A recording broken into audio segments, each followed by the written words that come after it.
ಎಷ್ಟಕ್ಕಿದೆ ಅಷ್ಟು ಸಂತಾನವನ್ನು ಅವಶ್ಯವಾಗಿ ಎಲ್ಲ ಗೃಹಸ್ಥಾಶ್ರಮಿಗಳು ಪಡೆಯಿರಿ. ಸಂತಾನ ನಿರೋಧ ಮಾಡಬೇಡಿ. ಎಷ್ಟು ಮಕ್ಕಳನ್ನು ನಿಮಗೆ ಸಾಕುವುದಕ್ಕೆ ಸಾಧ್ಯ ಇದೆ ಅಷ್ಟು ಮಕ್ಕಳನ್ನು ಸಾಕಿ, ಇನ್ನುಳಿದವರನ್ನು ನಮ್ಮ ವಿದ್ಯಾಪೀಠಕ್ಕೆ ಕಳಿಸಿ.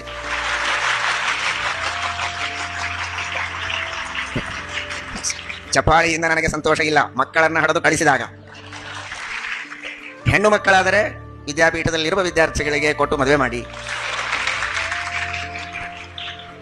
ಒಬ್ಬ ನಿಮ್ಮ ಮನೆಯನ್ನು ನೋಡಿಕೊಳ್ಳುವುದಕ್ಕಿರಲಿ, ಮತ್ತೊಬ್ಬ ವಿದ್ಯಾಪೀಠಕ್ಕಿರಲಿ, ಮತ್ತೊಬ್ಬ ದೇಶದ ಸೇವೆಗಿರಲಿ. ದೊಡ್ಡ ರಾಜಕಾರಣಿಯಾಗಲಿ, ಅವನನ್ನು ಭ್ರಷ್ಟ ರಾಜಕಾರಣಿಯನ್ನಾಗಿ ಮಾಡಬೇಡಿ. ಅತ್ಯಂತ ಸಾಧು, ಮನೆಯಲ್ಲಿ ಎಲ್ಲಾ ನಿಷ್ಠೆಯಿಂದ ಧರ್ಮವನ್ನು ಆಚರಣೆ ಮಾಡಬೇಕು. ಶುದ್ಧ ವಿಷ್ಣು ಭಕ್ತನಾಗಿ ಧರ್ಮಾಚರಣೆಯನ್ನು ಮಾಡಿ ಶುದ್ಧವಾದ ಮಡಿಯಲ್ಲಿ ಧಾಬಳಿ ಉಟ್ಕೊಂಡು ಪಾರ್ಲಿಮೆಂಟ್ ಒಳಗೆ ಕೂಡಬೇಕು. ಹೇಳೋ ತಾತ್ಪರ್ಯ, ಇದಂ ಕ್ಷಾತ್ರಂ ಇದಂ ಬ್ರಾಹ್ಮಂ.